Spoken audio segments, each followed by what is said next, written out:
تقدیر و تشکر از خواهر عزیزمان زینب اکبری که با مقاله زیبایش مجلس ما را نورانی ساخت. و حال در این قسمت برنامه از گروه سرود فایزه نظری و همراهانش خواهشمندم که در جایگاه تشریف آورده و سرود خود را به خوانش بگیرد تا آمدنش در جایگاه مشایخشان نمایید.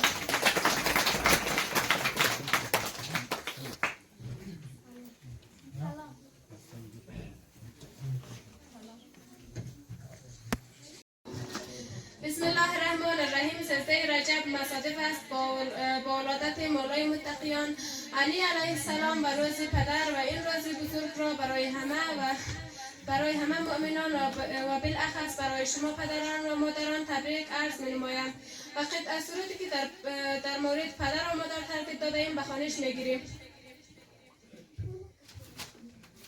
بسم الله الرحمن الرحیم.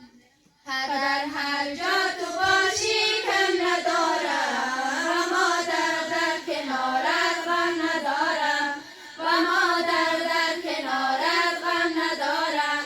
پدر هر جا تو باشی به خیالم و مادر در کنارت بر ملالم و مادر در کنارت بر ملالم. پدر هر جا تو باشی پادشاهم و مادر در کنارت در پناهم و مادر در کنارت در پناهم. پدر هر جا تو باشی پر غرورم و مادر در کنارت غرق نورم و مادر در کنارت غرق نورم. پدر هر جا تو باشی به نیازم و مادر در کنارت سرفرازم و مادر در کنارت سرفرازم. پدر هر جا تو باشی شعر مردم و مادر در کنارت نیست دردم و مادر در کنارت نیست دردم. پدر هر جا تو باشی پرتوانم و مادر در کنارت شادمانم و مادر در کنارت شادمانم. پدر هر جا تو باشی جانم است توست و مادر هر چه خواهی آنم است توست و مادر هر چه خواهی آنم است توست. پدر روزی مقامت جشن دارم مبارک باد بر تو جشن دارم مبارک باد بر تو جشن دارم مبارک باد بر تو جشن دارم. تشکر توجهشون.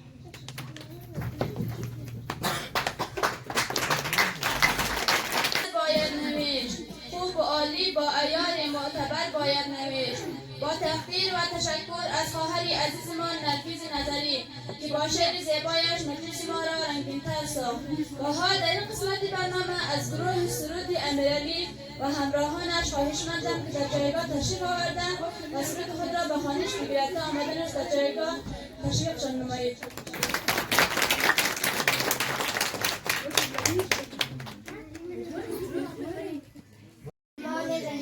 روزی پدر و مادر مبارک. سلطان غم چشم و چراغم مادر تنها گل گلزار باغم مادر صدا تنها امیدم مادر من با دعایت رو سفیدم مادر. سلطان غم چشم و چراغم مادر تنها گل گلزار باغم مادر مادر پرستار دلم روشنی بخش و چراغ منزلم مادر پرستار دلم روشنی بخش و چراغ منزلم. تشکر از توجهتون. بعد رب العالمین پروردگارم مادر است. من که شاگرد دبیرستان عشق مادرم. اولین معشوق من در روزگارم مادر است. با تقدیر و تشکر از گروه سرود امیرعلی و همراهانش که مجلس ما را نورانی ساخت. و حالا در این قسمت برنامه از خواهر عزیزمان مهدیه نظری خواهشمندم که در جایگاه تشریف آورده و مقاله خود را به دیپلمه بگیرد تا آمدنشان در جایگاه مشوقشان نمایید. در این جهان است، پدر صندوقی از اسرار پنهان، پدر سنگ صبور و امتحان است. پدر مجموعه ذکر شامگاهی، صلات همنشین با کهکشان است. بسم الله الرحمن الرحیم. خجست راز پدر و مادر را و تمام پدران و مادران جهان و به خصوص به پدران و مادران این جمع تبریک عرض می‌دارم. و مقاله را که ترتیب داده ام به خوانش می‌گیرم. آن که زمانی که چشم باز میکنی تو را دوست دارد مادر است و آن که تا ابد در خفا دوست دارد پدر است. مادر تو را به جهان تقدیم میکند و پدر تلاش میکند که این جهان را به تو تقدیم کند. مادر به تو زندگی میدهد و پدر به تو میآموزد این چگونه این زندگی را احیا کنی. مادر گریه میکند وقتی که بیمار میشوی و پدر بیمار میشود وقتی که گریه میکنی.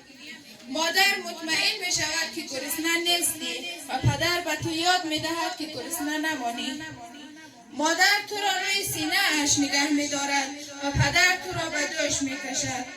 مادر چشمه محبت است. مادر تو را از سقوط نگه میدارد و پدر چاه حکمت است. مادر چشمه محبت است و پدر چاه حکمت است. مادر تو را از سقوط نگه می دارد و پدر می آموزد بعد از سقوط چگونه بلند شوی. بنابراین مادر با چیز مقایسه نمی شود و پدر هرگز تکرار نخواهد شد. تشکر از توجه شما.